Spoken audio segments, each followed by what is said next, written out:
Good day to you all, family. Dumalang, Sanbonani. Once again, welcome to another YouTube video with me, your host, Mathix. Whew. Today I want to talk to you about something that I feel someone is experiencing right now. If you are that person and you're going through that thing where nothing is helping, no YouTube video, nothing, church, no gospel music, then you are experiencing the dark night of the soul. And that's what I want to talk to you about today. The dark night of the soul, and not giving up when you do go through the dark night of the soul. And even if you're not going through it now, you're most likely to encounter it. So before we talk about that, don't forget to like and to subscribe to the channel so that you can get more videos in future, and click that notification button. And also share the channel with people who you feel might be drawn to such information, who are looking to elevate themselves to higher and even higher levels of consciousness. Now, what is the dark night of the soul? Well, you need to understand, first of all, that you are light. You are light manifested. You are light manifested. In fact, everything that you see around you manifest in the material world, is light, vibrating at a very slow pace, vibrating at a very slow place. It's vibration. Everything is vibrations and frequencies. This is how you align yourself to certain people and certain environments, through vibration. Where you resonate at determines the type of environments that you draw to yourself. Now, knowing that your soul or your divine spark is light, that light has been seated within something that is known as the elder seal, or the elder sign, or what you would call the physical brain. Now, the physical brain is a physical manifestation, or rather the mind expresses itself through the physical brain. The physical brain would be somewhat an extension. It would be the physical part that the mind expresses itself through. Now, your soul, dwelling in this temporary body, gets to experience certain things. So you are here to experience things. You are here to experience things in their ultimate, most raw form. So you are going to experience the deepest and the most profoundness of joys.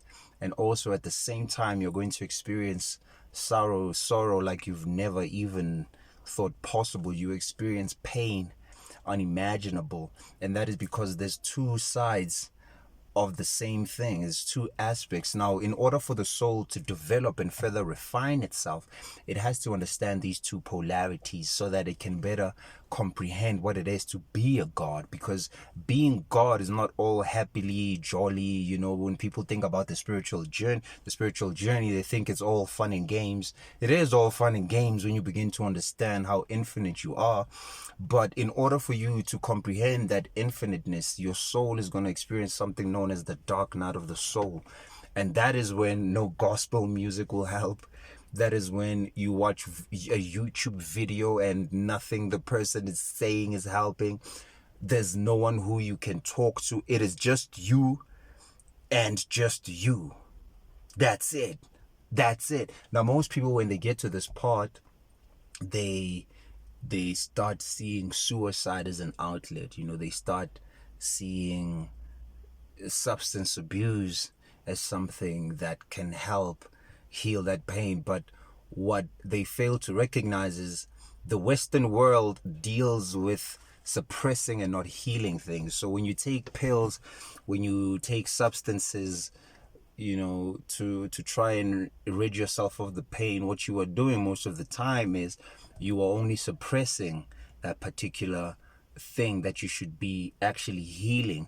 What is happening is that when you are experiencing these states where it feels lonely, you are at your lowest, there's nothing, sometimes you don't even know what's wrong, because you see your marriage is okay, your kids are doing fine, everything is going great at work, but there's just that pending darkness and shadow over you that you can't explain. That is a dark night of the soul.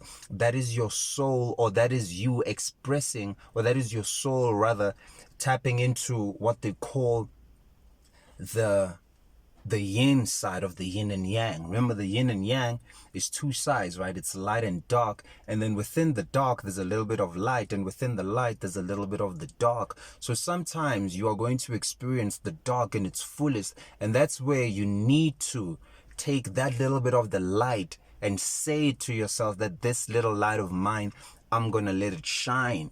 That's the most profound. That's where the deepest healing happens, in the dark night of the soul. So when you're experiencing these states of pure shadow and just pure darkness, keep a little voice. Keep a little voice there in your head. Keep a little voice that tells you, or that speaks to you, that says, we're gonna make it out. No, we're gonna make it out. This is merely just a stage. And what you need to do is do not identify with the stage. Don't identify, because it's an archetype. What you are going through is an archetype of darkness. You are going through Set.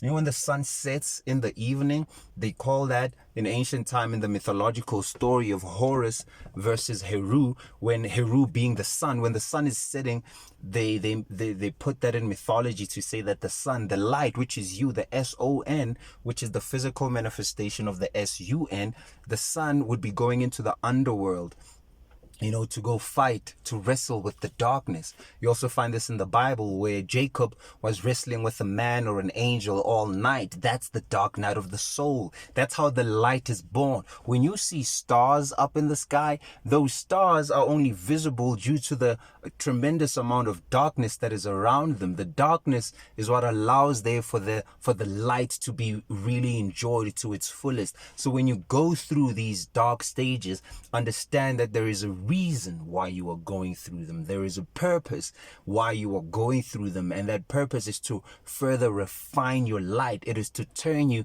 into a diamond. It is to turn you from carbon into a crystal pure diamond. It is to refine you and open up that Christos, that Christ consciousness. That's what it's about, because you need to go to the deepest of depths. I think it's Lao Tzu has a saying that the tallest of trees, or the biggest of trees, have the deepest of roots. So the dark night of the soul is you now moving away from the roots, from the sun, from the external, and going into the underworld, going into the soil, into the depths of it all, to see what it is that really grounds you, to see what it is that really allows you to be the giant tree that you are.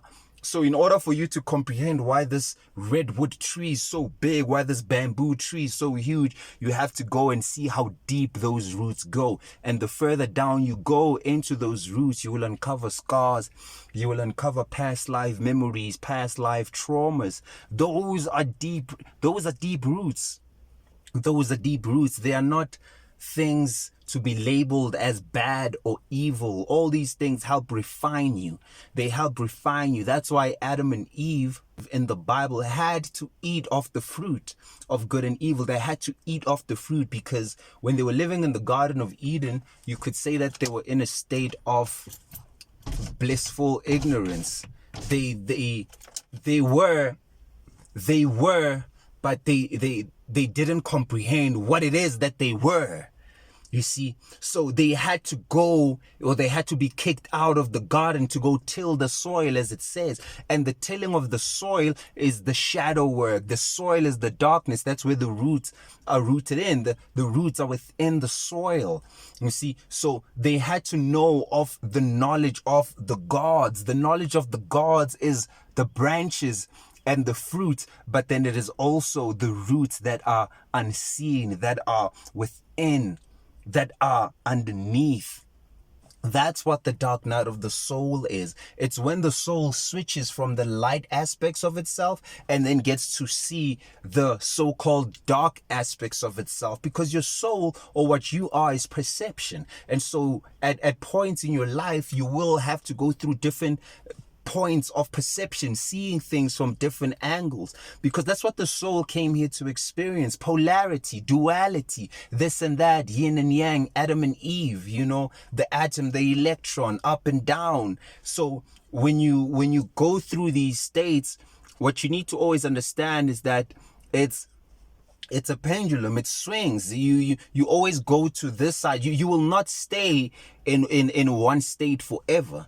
The diagram of the hero's journey, if you've never heard of the hero's journey, look up the hero's journey, where they speak about the cycles of the hero that the hero goes through in order to awaken to the God consciousness within. And in order for you to awaken to the God consciousness, you really have to understand what it is. Satan, sut on, satan, set, the darkness, the sun is setting, sut, the blackness, sut, when you go into the underneath, the 666, the body.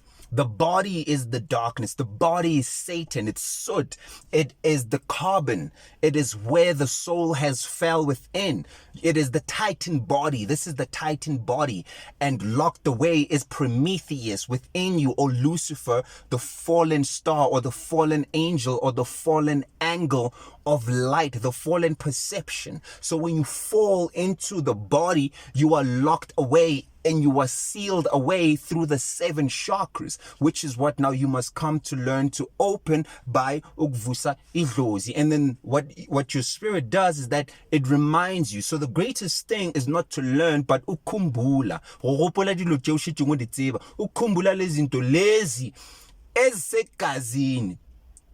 Already lezinto zisemzimbeni. Already it's in your genes. Already you are a god, but you don't just inherit it. For an example, let's say, let me give you an example, right? There's this rich old man and he owns a big company, and then he has a son, right? And then now the son, in order to inherit his father's company, the father, being a wise man, he wouldn't just give it to the son.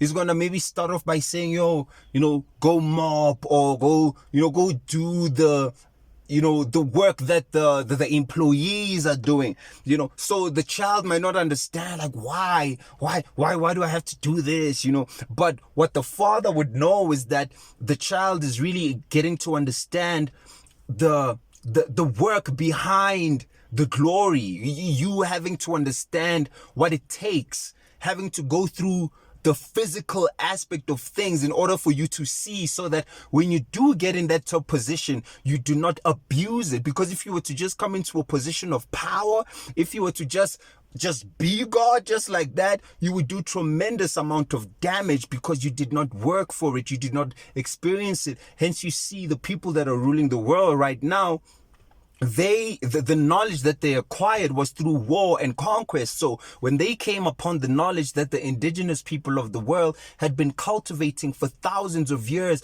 getting it wrong and then perfecting it and getting it right, getting it wrong, getting it right, refining for thousands of years, studying, getting things wrong and then learning, they just came and stumbled upon all this great amount of information, and then what? Boom, they misused it. I mean, if you can see the technology that we have today, whereas compare it to the old technology, that technology was on a whole other level, because then you were dealing with technology where you were dealing with pyramids, which were portals, which were also a technology to align different magnetic parts of the world.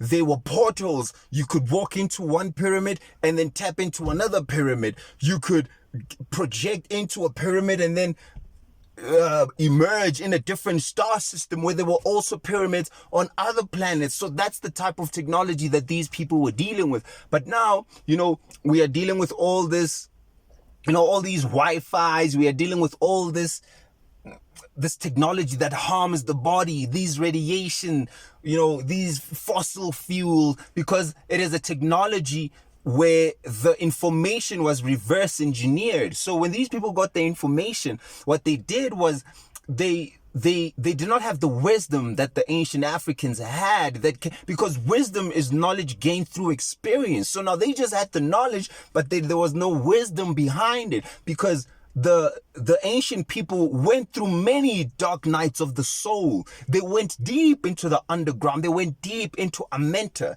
They went deep into the triple darkness of space in order to be able to cultivate that light. Okay, damn, this is this. There's certain things we can't do because it harms nature, it harms other beings, so with that, for thousands of years they got it right, because they went through that. So culturally we went through that, and as individuals we still go through that. So now when they came upon the knowledge, they found that there's certain things we knew, but we never practiced it. So certain knowledge was known to us, but it was forbidden to practice it because it was known that the practice of certain knowledge would lead to the destruction of the planet. It's not that we didn't know about certain technologies. We knew about them.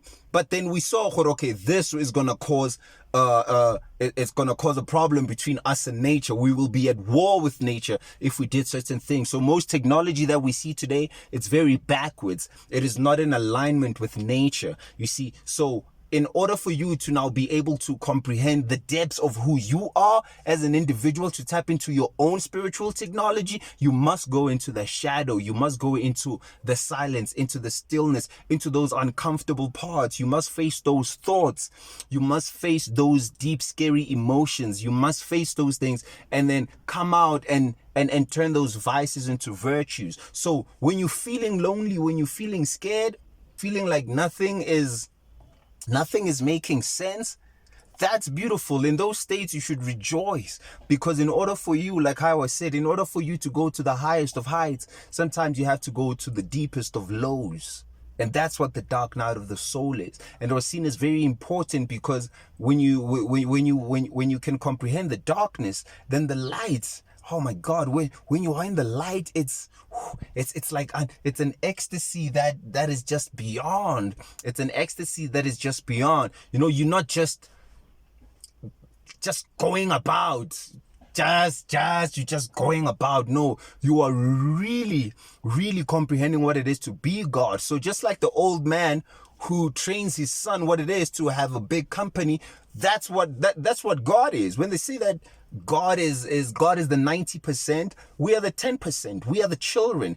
And what we are doing on earth is that we are going through the physical experience. We are tilling the soil. We are understanding what it is to be God. We are learning what to do, what not to do. We are learning, oh damn, war. No, war is bad. Nah. Oh, hey, killing, this. We are seeing what it is that we are seeing, the do's and the don'ts, without being so God is not sitting up there, the creator, like, do this, don't do this. Nah, God created and then projected sparks of itself so that they can refine themselves, learn for themselves, and see, so that now when they stand in that vibration of God, they would have gone through the experience individually and also collectively. So because God doesn't want divine robots.